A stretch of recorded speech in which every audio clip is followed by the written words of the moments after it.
Sanibonani babukeli nabathandi bayeDabula TV ukhuluma nani uProfessor Siyamlukhuleni angihambe ngedwa ngihamba nayo uBrakB siphansi eWitbank edowntown silapha ku-Walter Sisulu Drive e-Old Middleburg Road silapho sikhona khona shop number 4 silana sithi bafowethu asikho ukuzodlala sila sithi inyembezi zabantu ebebakhala bathi Middleburg no kusuka kwatshintsha amakomiti ngathi Brakb isukile lento itshintshile lento ngoba uma ibheka ibona ukuthi no ayilungapha sila Brakb over to you brother. Prof, thanks for welcoming me and inviting me here at Dabula TV. Before ngiyakude u-Antua Mwasemhluzi is very angry with you. And lento uyenzayo uthi yena akayithandi. But then you will explain why. Prof, we are here at Witbank instead of going to Middleburg to open a surgery. I need to know, ababukeli need to know because you've been preaching Middleburg says. Now you're saying it's a Witbank downtown, Old Witbank Road. Why are we here and then why is surgery is Ovulwana and not in Middleburg? What happened? No, kuvele kwajika izinto ngabheka iMiddleburg mangihlezi nogogoza athi Prof, why are you going to Witbank? I mean to Middleburg because of transportation wise abantu bazosokola asithi unelayini abantu bazoswela into kubuyele emva even umuntu osuke eWitbank aza eMiddleburg kumele hike because of transport ama-taxi aslow. Why you don't go to singezi la eWitbank? And then ngabheka futhi ukuthi ngoba uyu umuntu kumele ahlale alapha esejar for 24/7 ula eWitbank ukuthi athi izomshaya naye self. So ngathokoza gogo, no problem. Into kumele sethona asithola indawo lapha but Prof, I found the place, can you come and view it? And then I came ngayiviewa ngathola ukuthi no, number 1 yiyo ikahle futhi isendleleni isebaleni epupununi umuntu angeke azaduhe mohlike renkini uvela uphasi KFC phasi Shoprite ufikile. So that is why ngibe nengathi no imnandi ngaleyo ndlela leyo. So ngathi hayi ngeza ucala la ukuvula isurgery but kwamanje siyahlola kuyagezwa kususa isinyama ama product atholakala baningi bantu bala eMiddleburg baningi bantu abathi Prof, we want to come and collect but because of transportation enkangala yasishaya and then ngathi no bantu baseSekhunda abantu base Henrina abantu base Grill bantu base Betal bantu base Magasoni bantu baphakathe eMelo bantu base Amasharas Drop bantu base Belfast bantu base Janfest bantu base Mashishing, they also want to come, but because of the transportation wise, Bakersfield, Sterport, bonke abantu labo bafuna ukuzana. So ngathi no ithi ngibe semkhathini. So emkhathini yami yila bengicabanga ukuthi Middleburg yiyo, but because of transport we end up being here. Okay. Question is going to be, manje, if I'm coming here, should I call uProf or should I call uGogozi? Who actually takes the booking and patala kanjani ngoba angithi if I'm going to see Prof 1.5 has to be paid for appointment everything and then so who do I call, uGogozi or uProf mangizana, not anywhere else? Yes, if you are making an appointment it's better to call me. If uthi no ayingifuna ukuzohlola because ukuhlola sizobahlola Monday to Friday uGogozi uzobadila ngaloko. Saturday I will be here and then ngisiza abantu ngendlela lengijwayele ngayo enkangala ngecrash Saturday nami ngithi ngisebenza enkangala Monday Tuesday to Friday and then Saturday ngila and then bese njalo but appointment yenzelwa mina kuphela bafowethu angisho uprofessor yini and then umuntu othi no ngifuna strictly Prof uyenza appointment because of ngisaba le line angifuni ukugcwale kundlulisa ngifuna kuba necard uthi mangu Saturday because it's a short day mele ngisebenze nami ngikhumbule ukubuyela emuva so ngizosebenza maybe ngitale ngo8 strictly ngo4 o'clock ngivale ngibuyele emuva so ngizothatha ama appointment ngise but ukuhlola so basihlola every day ema product akhona nakusasa nanini umuntu mangeya uzoyithola iproduct because of sisazoyilauncha le ndawo sivule ngasemthetheni njengaseliphalale we will do it nginawo Brakb as usually bazobona balaleli ukuthi when are we launching Witbank date ngizoba ngila iviki lonke mina self nogogozi nabafana bami sizosiza abantu sibayenzele futhi nomswa we special ukuthi hayi we work abantu basempumalanga and Limpopo nge-special, so we will do that sooner. Okay, the question obviously that what is people will say, man Brakebi nakenya prof akanyake moto ape, and the reason is because bafuna ukwazi ukuthi if ngizakugogoza uzokhipha ama poison, so ngifuna ukuthi explain ukuthi ithwalo ejulile sihlola sitholakala kuphi la, or can you still get them I mean it's only exclusive to London, because lana just explain what only happens here. Ceilings reach out masila and then kuphuma la. No, ugogozi guys please ningambuzi ngithwala esijulile. Ugogozi uhlola kuphela ukugula komuntu nokuthi okay sinyama una yonke lenyakanyaka uyabethela uyenza yonke, but lokho ithwalo overall uyakwazi but akasikuyenzi la kufuna mina lokho ukujulile. You must call me straight because uzomfonela ama boys malini athi thingisafonela ubaba kanti usewumoshile. So but for directions, hlola wise, product and everything, come and buy the product, come and consult, come uthole inkinga zakho udini afixe lapho. Ithwalo zizokuvuma noma ngeze ukuvuma, idlozi lakho liyahambisana nalento noma ihambisana, and then we take it from there. But appointment account number still the same as ubabona balaleli lapha sese yiyo iCapitec and Standard Bank. And guys be wise, Brakebi ngiyalimala lo mfulo uyayidla imali yabantu. Yo, is a scammer. Yes. Hey, that man I know. Hey guys, okay, so to take guys please be careful, eh? If the number is not 081, yes, 809 809 2820. Please don't call me mama say Britain or London calls me.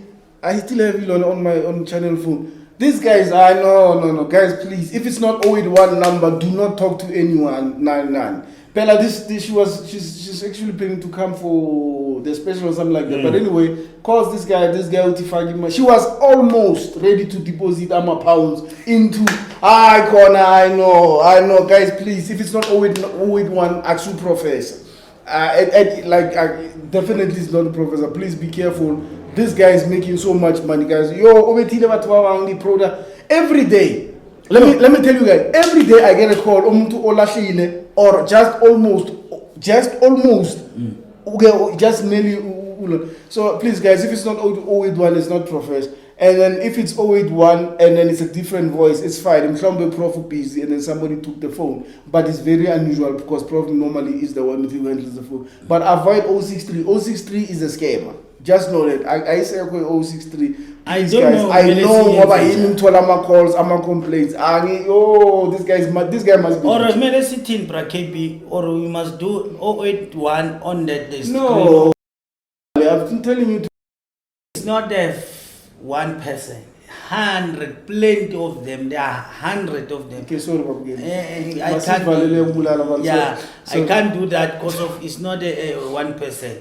So lo muntu lo usebenza namantombazana, usebenza nabafazi, usebenza namadoda, baningi nje. Vodacom wise everything kune inside job because of you do isimo manje ayithathe.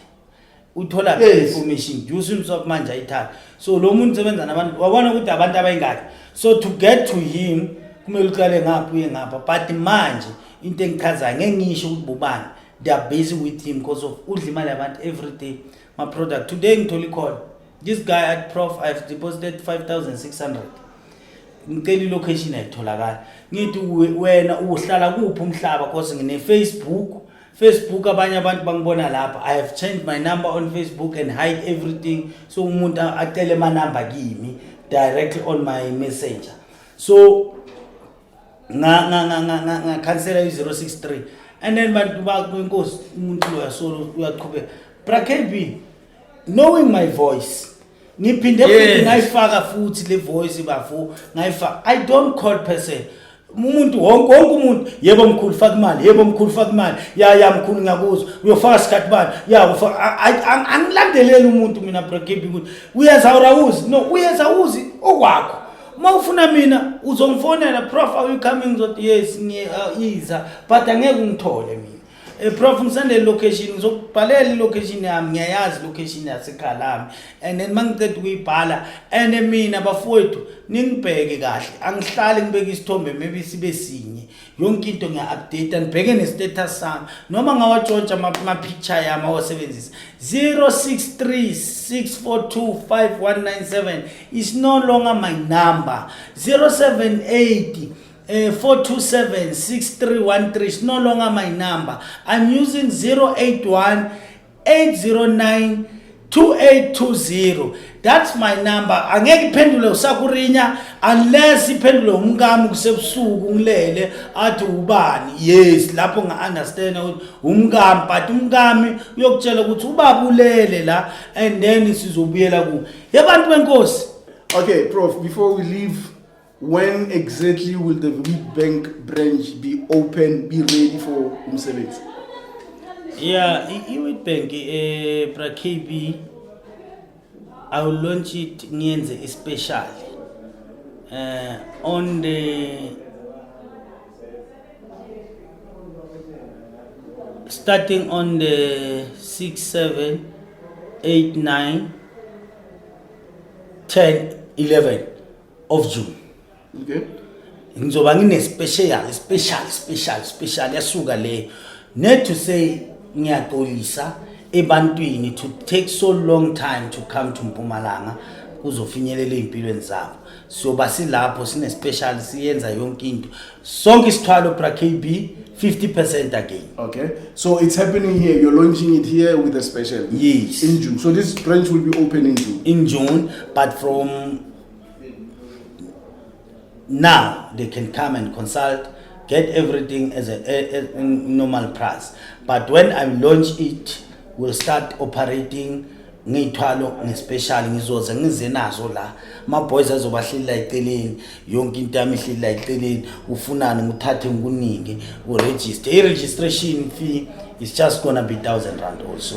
Abantu abaregister ngobuningi babo bangangenzi njengaseliphalana bantu ngikhani baqala manje ukuthi ene mina izinto sengiprepare ezincane nani but as I'm speaking to you I'm going back home Maputo wise to get some mood and please balandeli beTsokho TV angilandi isithwalo mina Maputo igobelo wami ufile ugobelo wami anginanyanga anginani ngimi inyanga ngithwalisa uma ubona ngathi ngiyakuhlula hamba ufune enye inyanga ucanga ukuthi mina akuna special treatment man guys ngitholile le ndaba yakho bangifonela day and night prof ngasisa kuphi ngise lawo ngilandapho ngoba ngathwasa mina angithwalanga mawufuna ukuthwala ube inyanga ngiyathwalisa ngenza konke ngeni bogogozi bonke baphuma la ezandleni yonke inyanga sekanti ufuna ngikuphe yiphi into oyiphi inyanga or ngizokuyisa ethuneni la gobela ufika ulale phezukwalo maybe uzobuya bese uba rich ngoba yila ngiyakhona pra-KB and I don't hide. Uma ngise Mozambique ngiyashuta ngikhomba abantu la ngisesejariya if ngiyakagobela ngiyashuta ngithi naba abantwana bagobela I am here ngiphila nabo ngenza yonke mase ugubha imithi ngilabo ehlathini sigubha imithi akunamuntu basabantu bathanda ukukhuluma. But for now, politics aside, let me say politics guys aside, bafowethu hayi kanti balandeli beTsokho TV ayisiyami iTsokho TV also pra-KB abantu abangilandele na ku TV so that mangabe uthethe into yami uzoba knowledge ukuthi uprof kudabula namhla yadubula uprof namhla uzoba live akhuluma nezipoko zakhe sithola imali uprof uzoba khuluma nezipoko zakhe sithola imisebenzi uyayibona into enjalo so nakhona nangapha sekani mara kuTsokho TV ngihlezi ngikhona akusho yami iTsokho TV ya pra-KB angenelane iTsokho TV noma comment akhona ngiwaboni athi omunye ngikhulume nawo para prof awuphendulanga ngangihloleli pra-KB is my brother but akasinyanga akazilutho ngekunyanga guys ufunela nini ulwazi so that ukuthi nibe nelwazi manisuka niza kithi nibe nolwazi lo umsebenzi wa-KB lo and simple and obvious so guys usiza abantu benu usiza nesizwe sakithi ukuthi simusi ukudliwa ngabantu ngento ezingekho ngokusho njalo ngithi ngithanda ukudlula imali ngithi kini okungenzeki ebantwini kuyenzeka kuprofessor CM Lukhuleni asibonane eWitbank phela ngomhla ka June kanjalo idate iqala lapha ngey9 until ngey10 ngithanda ukudlula imali ngithi walala wasala. Bye. Okay, before we leave, Prof, one last thing. Maybe we'll address it in the next video, but it's fine. We'll address it in the next video. The advert for the special and the launch, everything will be up on Zoho TV. We'll shoot everything, so you guys will be aware of the actual dates of the launch. Yes. And you still haven't apologized to my aunt Mhluzi Uguti, sorry, specifically. Tell her to apologize to her because she's not happy with you. You're no longer coming to Middleburg. Thank you. Tell her your favor, fam. Auntie Mhluzi, please forgive me. Ngixolisa ngokuthi ngishasandla phezu kwesinye. Ngiyaphansi ngiyehla ngamadolo. Ngixolisa kakhulu mawami. Mara nginawe la eWitbank. Mhluzi bengithi ngiyenza hayi manje ngibone ukuthi uAnt akahluphi ngizomcashela imoto straight imlethe. Auntie, forgive me. May the good Lord continue to bless you and keep you in a good health. I love you. Bye. So. Yes.